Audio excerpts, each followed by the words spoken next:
Viral di media sosial video yang memperlihatkan seorang wanita mengamuk sambil menangis histeris setelah mengetahui keluarganya yang merupakan seorang pasien meninggal di toilet rumah sakit. Pasien tersebut diketahui terjatuh di toilet rumah sakit gara-gara keluarga tidak boleh masuk menemani pasien. Video yang memperlihatkan wanita mengamuk dan menangis histeris tersebut direkam oleh pengunjung rumah sakit. Adapun salah satu akun yang membagikan video itu yakni akun Instagram @soe_newsofficial. Keluarga salah satu pasien di RSUD Dr. Muhammad Zin, Kabupaten Sampang mengamuk. Keluarga mengamuk karena si pasien meninggal usai terjatuh di toilet rumah sakit gara-gara keluarga tidak boleh masuk menemani pasien. Peristiwa itu direkam pasien lain hingga viral di media sosial. Isi narasi dalam keterangan unggahan @soe_newsofficial. Dalam rekaman berdurasi 30 detik itu tampak dua emak-emak yang sedang menangis dengan sangat keras di dalam dan di luar kamar rumah sakit. Sambil menangis, seorang anggota keluarga pasien di luar ruangan mengeluarkan makian dan penyesalan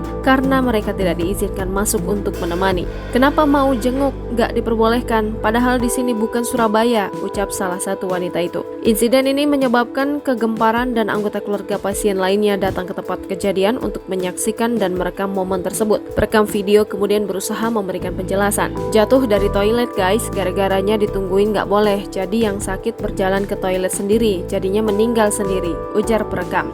Sementara itu dalam keterangan disebutkan pula bahwa pihak rumah sakit membantah terkait informasi itu. Pihak rumah sakit menegaskan bahwa pasien tersebut tidak meninggal di toilet melainkan terjatuh di toilet saat ditemani keluarga karena saat itu kondisi pasien lemas. Setelah jatuh di toilet, pasien masih mendapat perawatan medis sebelum akhirnya dinyatakan meninggal dunia. Diketahui pasien tersebut berasal dari Desa Kodek, Kecamatan Torjun, Sampang. Itu telah diterima di rumah sakit pada hari Kamis 24 Agustus dalam keadaan yang tidak baik, sehingga harus dimasukkan ke dalam ruang isolasi. Pasien dengan riwayat masalah paru-paru ini memerlukan istirahat yang memadai dan ia diharuskan untuk terus menggunakan masker oksigen serta mengurangi aktivitasnya. Video yang memperlihatkan keluarga pasien ngamuk itu kini ramai dikomentari oleh warganet.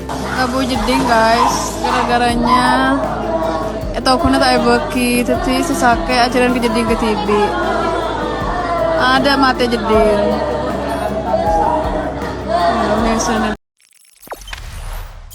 Jangan lupa subscribe, share, komen, dan like ya.